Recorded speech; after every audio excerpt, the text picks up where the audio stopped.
Hello everyone, BDX এর পক্ষ থেকে ওয়েব টেমপ্লেট তৈরি ভিডিও টিউটোরিয়াল সিরিজে আমি আপনাদের সাথে আছি ফয়সাল আহমেদ। এবং আজকে টিউটোরিয়ালটা হচ্ছে আমাদের নতুন একটা ওয়েব টিউটোরিয়াল সিরিজের ভিডিও টিউটোরিয়াল সিরিজের ইন্ট্রো এপিসোড বলা যেতে পারে এটাকে। অর্থাৎ আজকে টিউটোরিয়ালে আমি আলোচনা করব একটি পূর্ণাঙ্গ ওয়েব পেজ বা একটি পূর্ণাঙ্গ ওয়েব টেমপ্লেট তৈরি করতে হলে আমাদেরকে যে যে স্টেপগুলো পালন করতে হয় সেই সম্পর্কে আমি আলোচনা করার চেষ্টা করবো আজকে টিউটোরিয়ালে। অ্যান্ড শুধুমাত্র আজকে টিউটোরিয়াল পুরো সিরিজ জুড়ে আমি আপনাদেরকে এই জিনিসগুলো স্টেপ বাই স্টেপ দেখানোর চেষ্টা করবো। বাট আজকে টিউটোরিয়ালটা হচ্ছে শুধুমাত্র আমাদের কি কি দরকার পড়বে, অথবা আমরা কোন কোন স্টেপ ফলো করব, কোন কোন রুল ফলো করব, অথবা কোন কোন ট্রেন্ড ফলো করব, এবং এই টিউটোরিয়াল সিরিজের মাধ্যমে আপনারা কি কি শিখতে পারবেন সেই সম্পর্কে আপনাদেরকে একটা ওভারঅল আইডিয়া দেওয়ার চেষ্টা করবো আজকে টিউটোরিয়ালে।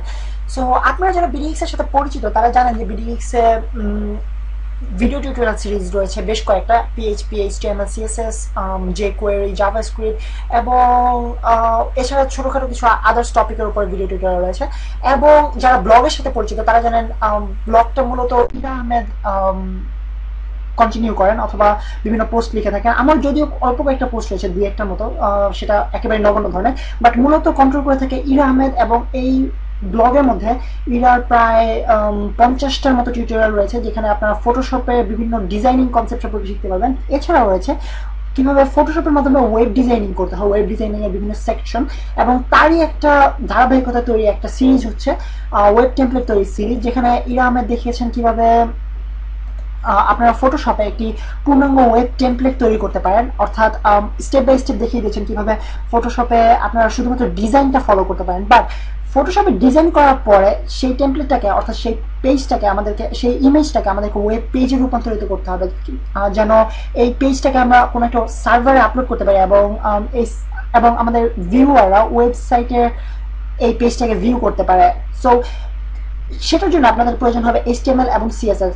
যারা আপনারা ইরা আহমেদের সাথে পরিচিত না তারা অবশ্যই আমাদের ফেসবুক গ্রুপ অথবা ফেসবুক পেজে জয়েন করবেন, অথবা আমাদের ব্লগে আপনারা ভিজিট করতে পারেন। সেখানে ইরা আহমেদের সম্পর্কে ইরা আহমেদের পোস্ট রয়েছে, এবং ইরা আহমেদের সম্পর্কে ছোটখাটো কিছু ইন্ট্রোডাকশন আপনারা পেয়ে যাবেন। সো ইরা মূলত ডিজাইনিং সেকশনে রয়েছে বিডিএক্স এর। সো ওর বিভিন্ন যে কোনো ডিজাইন সংক্রান্ত প্রশ্ন অথবা যে কোনো ডিজাইন সংক্রান্ত প্রবলেম আপনারা অবশ্যই বিডিএক্স গ্রুপে অথবা ওয়েব পেজে এবং এমনকি আমাদের ব্লগে অথবা ওয়েবসাইটে আপনারা কমেন্টের মাধ্যমে জানাতে পারেন আপনাদের সমস্যা অথবা কোয়েশ্চেনগুলো। এবং আপনারা যে ওয়েব টেমপ্লেট সিরিজটা যদি আপনারা শিখতে চান, সেক্ষেত্রে আপনারা দেখছেন আমার মনিটরে বর্তমানে এই পেজটা ওপেন রয়েছে, ওয়েব টেমপ্লেট সিরিজের যে ইন্ডেক্স পেজ সেটা ওপেন রয়েছে। এখানে আপনার মূলত প্রথম সিরিজটা দেওয়া হয়েছে, এখানে 7টা টিউটোরিয়াল রয়েছে প্রথম সিরিজে, যেখানে ফার্স্ট টু লাস্ট একটা পূর্ণাঙ্গ ওয়েব পেজ তৈরি করার জন্য যে স্টেপগুলো ফলো করতে হবে ফটোশপে, সেই স্টেপগুলো দেওয়া আছে। আশা করি আপনাদের অনেক কাজে লাগবে। এবং ডিজাইনের পরে আপনারা নিশ্চয়ই একটা অলরেডি ওয়েব পেজ পেয়ে গেছেন ফটোশপে তৈরিকৃত। সেই ওয়েব পেজটা আমরা এখন দেখে নিই কীরকম হওয়া উচিত আপনাদের ওয়েব পেজটা। তো আমি ফটোশপে আমাদের ওয়েব পেজটা ওপেন করি, ইমেজটা যেটা আপনারা অলরেডি তৈরি করেছেন। বাট আপনারা যদি চান, আমি ডিসক্রিপশনে আমাদের ভিডিওর নিচে ইউটিউবের ডিসক্রিপশনে আমি একটা লিঙ্ক দিয়ে দিচ্ছি, অথবা আপনারা যদি আমাদের বিডিএক্স এর ফেসবুক পেজ অথবা ফেসবুক গ্রুপে ভিজিট করেন তাহলে আপনারা এই লিঙ্কটা পেতে পারেন। সো এই লিঙ্ক থেকে আপনারা চাইলে ডাউনলোড করে নিতে পারেন। বাট যেহেতু আপনাদের জন্য টিউটোরিয়াল দেওয়া হয়েছে, পূর্ণাঙ্গ টিউটোরিয়াল দেওয়া হয়েছে বাংলায়, অথবা আশা করি আপনারা নিজেরা এই টেমপ্লেটটা ফটোশপে তৈরি করতে পারবেন। এবং আপনারা দেখতে পাচ্ছেন আমি ইউজ করতেছি বর্তমানে ফটোশপ 6 PS6। সো আপনাদের ইন্টারফেস যদি একটু ডিফারেন্ট হয়, আপনারা যদি অন্য কোনো ভার্সন ইউজ করে থাকেন, সেক্ষেত্রে প্যানিক হওয়ার কিছু নেই। আমরা মোটামুটি সব জিনিসই একই থাকবে, কারণ আমাদের এই টিউটোরিয়াল সিরিজটা যেহেতু ডিজাইনিং এর উপর না, এটা শুধুমাত্র আমরা চেষ্টা করব আমাদের কোডিং সেকশনে রাখতে। সো PhD টু HTML করার জন্য যে স্টেপগুলোর প্রয়োজন হয় সেই স্টেপগুলো নিয়ে আমরা চেষ্টা করবো। অর্থাৎ PhD সংক্রান্ত জিনিসগুলো আপনাদেরকে আগেই দেখানো হয়ে গেছে, বাট কিছু জিনিস আমাদের প্রয়োজন পড়বে PhD টু HTML করার জন্য, কারণ PhD ফরম্যাটের ইমেজ থেকে আমাদেরকে HTML পেজটা বানাতে হয়। তাই কিছু বেসিক জিনিস আপনাদেরকে জানার প্রয়োজন হবে। সো আপনারা ফটোশপে প্রথমে আপনাদের টেমপ্লেটটা ওপেন করুন। আপনারা দেখতে পাচ্ছেন এখানে টেমপ্লেট রয়েছে, এবং আপনারা যারা টেমপ্লেটটা তৈরি করেনি তারা অবশ্যই বিডিএক্স এর ব্লগ থেকে এই টেমপ্লেটটা তৈরির স্টেপগুলো দেখে টেমপ্লেটটা তৈরি করে নেবেন ফটোশপে, এবং এরপরে আপনারা এই ভিডিও টিউটোরিয়াল সিরিজটা কন্টিনিউ করতে পারেন। সো আমাদের ভিডিও টিউটোরিয়াল সিরিজের প্রথমে আপনাদেরকে দেখিয়ে নেওয়া যাক আমরা কি তৈরি করবো, কিরকম হবে আমাদের পেজটা। আপনারা দেখতে পাচ্ছেন আমি অলরেডি একটা পেজ তৈরি করে রেখেছি, একটা স্যাম্পল পেজ। এটা হচ্ছে আমাদের পেজটা। আপনারা যখন এই টিউটোরিয়াল সিরিজটা শেষ করবেন তখন আপনারা এরকম একটা পেজ তৈরি করে ফেলবেন। সো এই পেজটা হচ্ছে আমাদের এই টেমপ্লেট। আপনারা খেয়াল করুন এই টেমপ্লেটের সাথে অনেক মিল রয়েছে। অ্যাকচুয়ালি মিল নয়, এক্স্যাক্টলি এই টেমপ্লেট থেকে বানানো হয়েছে, অর্থাৎ এক্স্যাক্টলি এই টেমপ্লেটের এই সব কিছু এখানে রয়েছে। বাট কিছু জিনিস ল্যাকিংস রয়েছে, যেমন ধরো এখানে সেপারেট সব অপশন রয়েছে, যেমন ধরো strict deadlines, best practices, best pricing. So এই জিনিসগুলো আমাদের দরকার পড়বে না, কেননা পরবর্তীতে আমরা এই জিনিসগুলো এডিট করে অ্যাড করতে পারবো। বাট আমাদের যেটা দরকার সেটা হচ্ছে স্ট্রাকচারটা তৈরি করা, যেন আমরা এই জায়গায় আমাদের প্রয়োজনীয় ডেটা ইনসার্ট করাতে পারি। সো প্রথমে আমরা দেখে নিই কি রয়েছে আমাদের ওয়েব পেজে। একটা লোগো রয়েছে এবং একটা উপরে আমাদের একটা ন্যাভিগেশন বার রয়েছে, যেখানে আমাদের বিভিন্ন পেজের মেনু অপশন রয়েছে, এবং মেনু অপশনের নিচে আমাদের একটা স্লাইডার রয়েছে। অ্যাকচুয়ালি পুরো টেমপ্লেটটা একটা মডার্ন স্ট্যান্ডার্ড যে ওয়েব টেমপ্লেট রয়েছে, ওয়েব 2 ডিজাইন, সেই ডিজাইন ফলো করে তৈরি করা হয়েছে। সো সবকিছু মোটামুটি আপনাদের পরিচিত হওয়ার কথা, যারা আপনার অনলাইনে বিভিন্ন ওয়েবসাইট ব্রাউজ করে থাকেন তাদের কাছে সবকিছু পরিচিত হওয়ার কথা।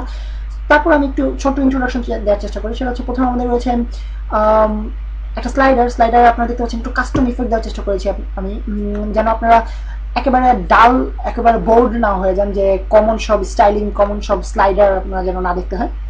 সো একটু ডিফারেন্ট ডিজাইন রয়েছে, যেখানে আমাদের স্লাইডার ডেসক্রিপশনটা লেফট সাইড থেকে স্লাইডিং করে ভিতরে আসতেছে এবং আমাদের ইমেজটা উপর থেকে ড্রপ করতেছে নিচে, এবং স্লাইডারের মধ্যে যথারীতি কন্ট্রোল রয়েছে, এখানে কন্ট্রোল ন্যাভিগেশন বার, এবং এখানে আমাদের স্লাইডারের পেজার বা কাউন্টার রয়েছে নিচে, এবং এখানে আপনারা দেখতে পাচ্ছেন কলাম রয়েছে। কলামের মধ্যে আমাদের বিভিন্ন ডেটা আমরা ইনপুট করতে পারি, যেমন ধরো আমরা এখানে একটা টাইটেল দিতে পারি, এবং সম্ভবত এখানে আমরা ব্লগ পোস্ট ইউজ করতে পারি, অথবা আমরা চাইলে আমাদের এক্সপেরিয়েন্স সম্পর্কে এক্সপ্লেন করতে পারি যদি একটা পোর্টফোলিও ওয়েবসাইট হয়। এছাড়া এখানে একটা বাটন এলিমেন্ট রয়েছে, এটার মাধ্যমে আমরা আপনার ইউজারকে নির্দিষ্ট পেজে রিডিরেক্ট করতে পারেন। এখানে আমাদের কিছু ইমেজ এলিমেন্ট রয়েছে, ইমেজ এলিমেন্টের নিচে আমাদের ইমেজ সংক্রান্ত ডিসক্রিপশনের জন্য একটা টাইটেল রয়েছে এবং যথার্থ একটা ডিসক্রিপশন এরিয়া রয়েছে, এবং তার নিচে আমরা দেখতে পাচ্ছি একটা আরো বাটন, এবং সবার শেষে যেটা আমরা দেখতে পাচ্ছি সেটা হচ্ছে টুইটার ফিড। এটা বর্তমান ইন্টারনেট যুগে খুবই কমন একটা প্র্যাকটিস, যেটা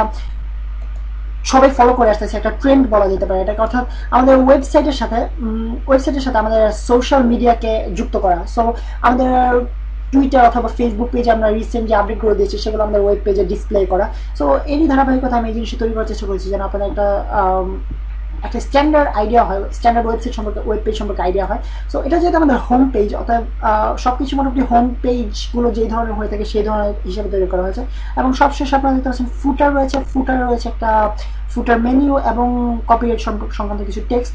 এগুলো আপনার কমন জিনিস, সব ওয়েবসাইটে দেখে থাকবেন। সো এটা একটা স্ট্যান্ডার্ড টেমপ্লেট বলা যেতে পারে, অর্থাৎ যে কোনো ওয়েবসাইটে আমরা এই টেমপ্লেটটাকে ইন করাতে পারি, এই টেমপ্লেটটাকে ব্যবহার করতে পারি। সো আমরা শিখবো, পুরো টিউটোরিয়াল সিরিজ আমরা শিখবো কিভাবে এই ফটোশপ ইমেজ থেকে HTML, CSS এবং জাভাস্ক্রিপ্ট অথবা jQuery এর মাধ্যমে আমরা কিভাবে এরকম একটা পেজকে ওয়েব পেজকে আমরা তৈরি করতে পারি। এবং এর জন্য আপনাদেরকে প্রথমে যেটা করতে হবে সেটা হচ্ছে এই টেমপ্লেটটার প্রয়োজন হবে আপনাদের। সো টেমপ্লেট আপনারা ইচ্ছে করে ডাউনলোড করতে পারেন, অথবা আপনারা চাইলে নিচের লিঙ্ক থেকে, ডিসক্রিপশন লিঙ্ক থেকে, অথবা আমাদের ফেসবুক গ্রুপ অথবা পেজ থেকে ডাউনলোড করে নিতে পারেন। এবং সবশেষে আমাদের যেটা লাগবে সেটা হচ্ছে HTML, CSS সংক্রান্ত যে জিনিসগুলো। সো প্রথমে আমরা দেখে নিই আমাদের যে ডিরেক্টরি, সেই ডিরেক্টরি স্ট্রাকচার কিরকম। সো আপনারা দেখতে পাচ্ছেন আমি এখানে index.html-টা রয়েছে আমাদের টেমপ্লেট ফোল্ডারে। এখানে আপনারা খেয়াল করেন আমি এক্সাম ফোল্ডারের ভিতরে রেখেছি। আপনারা যারা এক্সাম সম্পর্কে জানেন না, তারা আমার PHP ভিডিও টিউটোরিয়াল সিরিজটা দেখবেন, সেখানে আমি দেখিয়েছি কিভাবে এক্সাম ব্যবহার করে আমাদের লোকাল সার্ভার তৈরি করা হয়। বাট যেহেতু এটা একটা HTML ফাইল, অথবা আপনারা দেখতে পাচ্ছেন আমি লোকাল সার্ভারে অ্যাক্সেস না করে সরাসরি ফাইলে অ্যাক্সেস করেছি। এটা আপনাদের ইচ্ছা, আপনারা ইচ্ছা করলে লোকাল হোস্টের মাধ্যমে অ্যাক্সেস করতে পারেন, অথবা আপনারা সরাসরি ফাইলে অ্যাক্সেস করতে পারেন, কেননা যেহেতু এটা একটা HTML ফাইল, আমাদের সার্ভারের কোনো প্রয়োজন নেই। তারপরে আমি এটাকে পরবর্তী মডিফিকেশনের জন্য সার্ভারের htdocs ফোল্ডারের মধ্যে রেখেছি, এক্সাম সার্ভারে। সো প্রথমে আমরা দেখে নিই কিরকম হবে আমাদের ফোল্ডারের ডিরেক্টরি আর্কিটেকচার অথবা স্ট্রাকচার। সো প্রথমে আমরা ওপেন করেই আমাদের টেমপ্লেট ফোল্ডার দেখতে পাচ্ছেন, আমি এক্সাম্পল ভিতরে টেমপ্লেট ফোল্ডারে আছি বর্তমানে। সো টেমপ্লেট ফোল্ডারে আমাদের একটা index.html ফাইলের প্রয়োজন হবে, তারপর আমাদের প্রয়োজন হবে একটা স্টাইলস ফোল্ডারের মধ্যে আমাদের থাকবে style.css অথবা styles.css নামে একটা ফাইল, যেটা আমাদের CSS ফাইল, এবং index.html হচ্ছে আমাদের মেইন হোম পেজের HTML ফাইলটা। এবং এর ভিতরে আমি জাভাস্ক্রিপ্টের একটা ফোল্ডার রেখেছি। জাভাস্ক্রিপ্টের মধ্যে আমাদের প্রয়োজন হবে jQuery এবং একটা সাইকেল নামে একটা প্লাগইন, অথবা আপনারা যদি jQuery এর সাথে অন্য পরিচিত হন খুব ভালোভাবে, সেক্ষেত্রে আপনারা আপনাদের পছন্দ অনুযায়ী প্লাগইন ব্যবহার করতে পারেন, jQuery প্লাগইন স্লাইডারের জন্য। বাট আমি প্রিফার করি সাইকেল প্লাগইন, কেননা এটাকে অনেক ওয়েতে মডিফাই করা যায় এবং অনেক ওয়েতে অনেক সুন্দর করে তোলা যায় আমাদের স্লাইডারটাকে। সো আমি ব্যবহার করবো সাইকেল প্লাগইন সো আপনাদেরকে দেখানো যাক কি কি রয়েছে আমার ফোল্ডারটাতে। এখানে রয়েছে একটা সাইকেল প্লাগইনের যে ফোল্ডার, সেটা আপনাদেরকে দেখানো হবে কোথা থেকে ডাউনলোড করতে হবে পরবর্তী টিউটোরিয়ালগুলোতে। এবং ইজিং নামে একটা প্লাগইন রয়েছে, এটা আমাদের দরকার পড়বে। আপনারা ইচ্ছা করলে এটা ব্যবহার নাও করতে পারেন, এটা আপনাদের নিজস্ব ইচ্ছা। এবং যে কোয়েরি ফাইলটা অবশ্যই প্রয়োজন পড়বে, যে কোয়েরি লাইব্রেরি আমরা ইউজ করবো, যে কোয়েরি জাভাস্ক্রিপ্ট, সরাসরি জাভাস্ক্রিপ্ট ইউজ না করে যে কোয়েরি ইউজ করবো। এবং main.js নামে একটা ফোল্ডার আছে যেটাতে আমাদের কাস্টম কোডিং থাকবে, অর্থাৎ কাস্টম জাভাস্ক্রিপ্ট কোডিংগুলো আমরা এখানে রাখবো। এবং সবশেষে আমাদের যেটা দরকার পড়বে সেটা হচ্ছে ইমেজেস নামে একটা ফোল্ডার, যেখানে আমরা আমাদের প্রয়োজনীয় ইমেজগুলো স্টোর করবো। যেহেতু এটা একটা স্ট্যাটিক পেজ আমরা তৈরি করতেছি index.html, সো আমাদের সব ইমেজ ফাইলগুলো আমরা চাইলে ইমেজেস ফোল্ডারের মধ্যে রাখতে পারি। বা যখন আমরা পরবর্তীতে ডাইনামিক ওয়েতে চলে যাবো, অর্থাৎ হয়তো ওয়ার্ডপ্রেসের উপর তৈরি করার চেষ্টা করবো অথবা ডাইনামিক কোনো ফ্রেমওয়ার্কের উপরে তৈরি করার চেষ্টা করবো, তখন আমরা ওই অনুযায়ী স্ট্রাকচার তৈরি করবো ফোল্ডারের অথবা ডিরেক্টরি। বাট এখন আমরা ইমেজেস ফোল্ডারের মধ্যে সবগুলো আমাদের ইমেজ রাখবো। আপনারা দেখে নিন অনেকগুলো ইমেজ রয়েছে এর ভিতরে, তো সবগুলো পিএনজি ফরম্যাটে তৈরি করার চেষ্টা করেছি আমি। এটা আপনাদেরকে পরবর্তী টিউটোরিয়ালগুলোতে দেখানো হবে যথাসময়। এবং সবশেষে আপনারা ইচ্ছা করলে এটা রাখতেও পারেন, না রাখতে পারেন, বাট আমি প্রিফার করে রাখা সেটা হচ্ছে ফন্টস নামে একটা ফোল্ডার। কারণ আমরা এখানে কাস্টম ফন্ট কাস্টম ফন্ট ব্যবহার করবো। আপনারা দেখুন এইখানে যে ফন্টটা রয়েছে এটা একটা কাস্টম ফন্ট, এখানে যে ফন্টটা রয়েছে এটা একটা কাস্টম ফন্ট, এবং আমাদের পুরো টেমপ্লেটেই কাস্টম ফন্টের ব্যবহার রয়েছে। সো এটা আপনাদের নিজস্ব ইচ্ছা, আপনারা চাইলে কাস্টম ফন্ট ব্যবহার করতে পারেন, না করতে পারেন। বাট আমরা যখন কোনো ফ্রিল্যান্সিং জব করবো অথবা আমাদের ডিজাইন অনুযায়ী কাজ করতে চেষ্টা করবো, তখন আমাদের প্রধান লক্ষ্য থাকা উচিত এক্স্যাক্টলি যেন পিএসডি ফাইলের মতো আমাদের ওয়েবসাইটে দেখতে হয়। সো আপনারা দেখতে পাচ্ছেন এখানে ফন্টের ব্যবহার সবকিছু আমাদের এক্স্যাক্টলি পিএসডি ফাইলের মতো তৈরি করেছি। সো এই জিনিসটা আপনাদেরকে মাথায় রাখতে হবে যে যখন আমাদের পিএসডি ডিজাইনের মতো যেন এক্স্যাক্টলি আমাদের ওয়েবসাইটটা দেখতে হয়, এটা হচ্ছে আমাদের প্রথম এবং মূল টার্গেট। সো এটা একটা মাথায় নিয়ে আমরা আমাদের ডিরেক্টরি স্ট্রাকচারটা একটু দেখে নিলাম। এখানে আমাদের ফন্ট রয়েছে এবং ফন্টের মধ্যে আমরা ফন্ট ফেস ব্যবহার করার চেষ্টা করছি। এটা আপনাদেরকে পরবর্তী টিউটোরিয়ালে দেখানো হবে কিভাবে আমরা ফন্ট ফেস ব্যবহার করে থাকি। সো আপনাদেরকে দেখানো হলো কি আমাদের ফোল্ডার স্ট্রাকচার কিরকম হবে। আপনারা এরকম একটা ফোল্ডার তৈরি করে নেবেন প্রথমেই, এবং আমি একেবারে স্ক্র্যাচ থেকে আপনাদেরকে দেখানোর চেষ্টা করবো এই টিউটোরিয়াল সিরিজের মধ্যে। এবং আমি চেষ্টা করবো HTML5 এর উপরে বেস করে আমাদের ওয়েব পেজটা তৈরি করা।